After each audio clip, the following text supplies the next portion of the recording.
integration.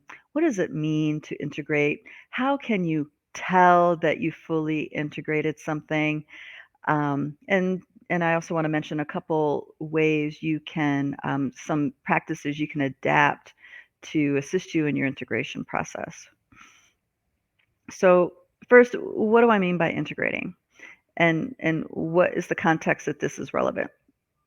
What I mean is, it's when you have either a really powerful activation experience, as in your awareness, your consciousness got activated to a more expanded way of being, a blind spot has been shattered, maybe an aspect of self has been realized, and this activation has turned something on inside that is not your usual rhythm, that maybe butts up against the regular rhythm that you live by. These are the kinds of things that we need to work at integrating. Because if we don't integrate these pieces, then these activations could serve as a mechanism to keep us even more out of our body, even more separated from our daily lives. So when we integrate something, we are integrating this new expansion, this new DNA dance, this new rhythm into our daily life, into the very way that we be moment to moment to moment.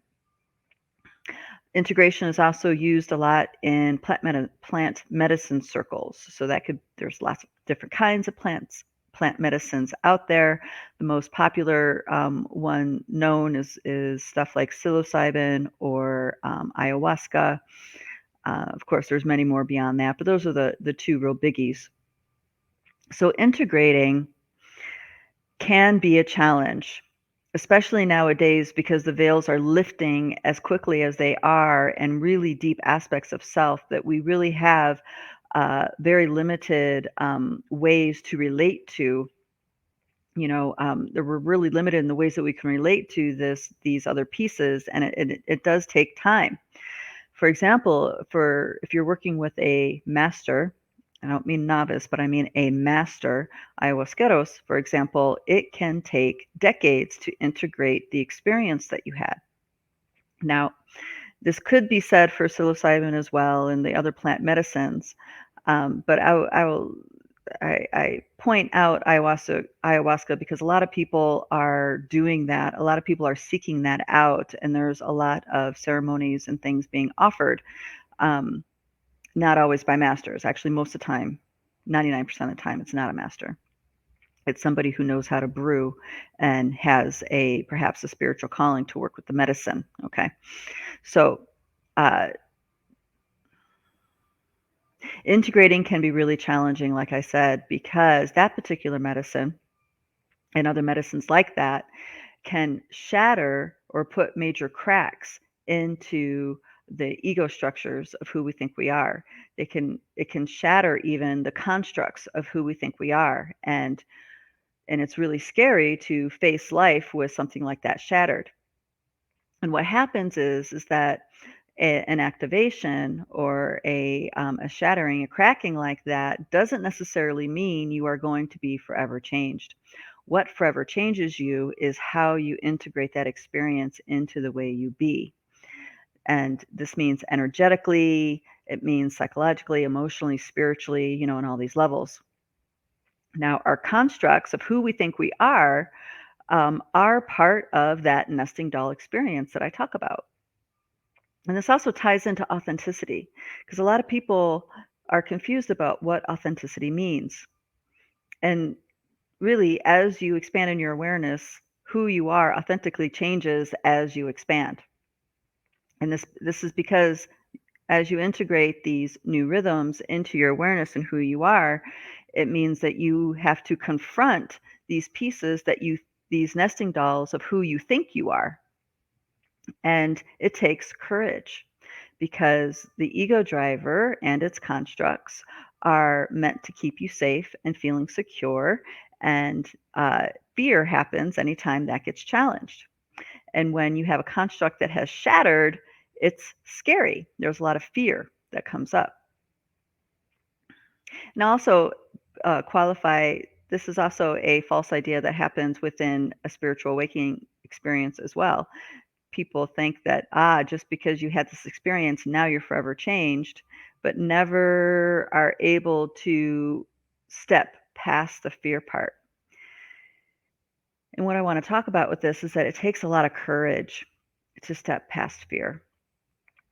And courage is like a muscle. The more courageous you are, the more courage you exercise, the stronger that muscle becomes.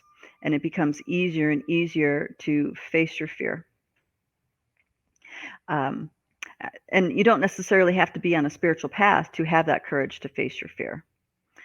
Uh, if you are truly integrating the pieces that are happening in your spiritual awakening, you do come to this point of courageousness. Um, but, it's a road, it's a path to get there. It doesn't just happen like that, because the nesting dolls of our ego driver, who we think we are, has trained us to be controlled by fear. Fear of rejection, fear of loneliness, fear of pain, okay, fear of sadness, fear of loss of control, right? All these pieces are part of the constructs of the nesting doll of ego driver. And this is why a lot of spiritual practices use language that make the ego the enemy. And and I can see how this can be confusing, but really we need our ego driver to function in this world. So it's not about shattering the ego driver and beating it up and putting it under the rug and you just being your authentic spiritual self. This is not honoring the fact that you're in a biosuit operating in this realm. Really what integrating does, it tempers the structures of your ego driver so it becomes in alignment, in harmony with the truth of your spirit. So that way your ego driver is no longer is less and less something that you have to battle against, and becomes more and more an ally to the truth of your spirit. But this takes a lot of courage. It takes a lot of inner strength. And oftentimes people visit those places where they don't feel like they have it.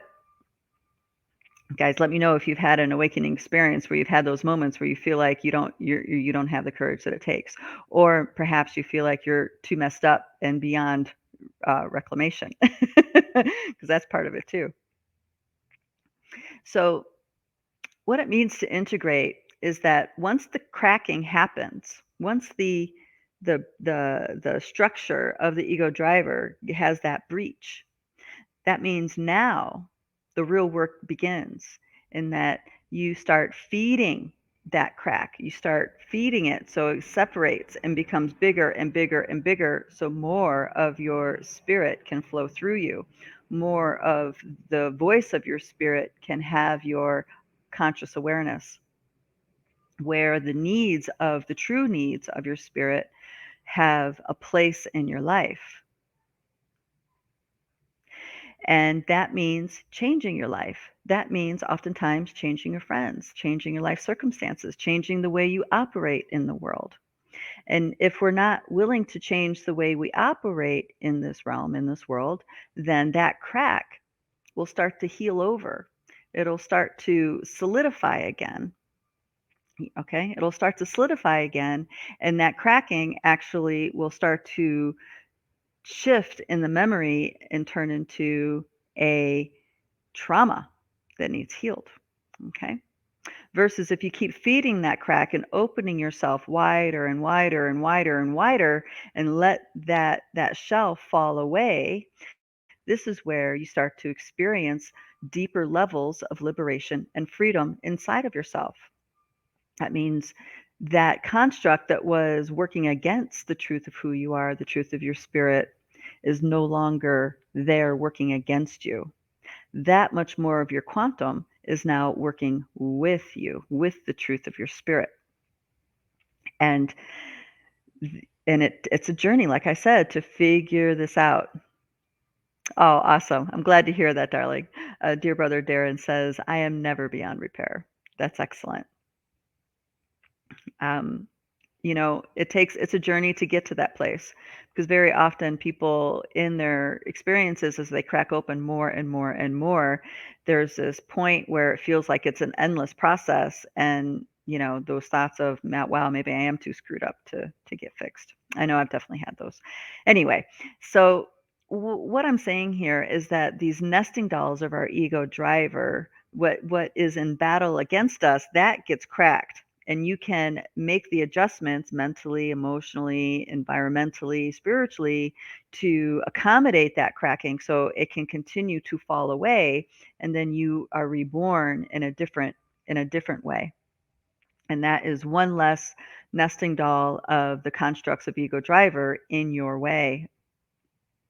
Some people think authenticity is just being honest, but what they don't realize is that, what part of you are you coming from with those pieces that you think you're being honest about? A lot of people think that these nesting doll constructs of who they think they are is the truth of who they are. So they can't tell the difference between the construct of the ego driver and the voice of their spirit. And you can tell, those of you who are awoke to your multidimensional layers, which all of you guys are on some level, you can tell when people are speaking from ego driver construct versus the truth of their spirit.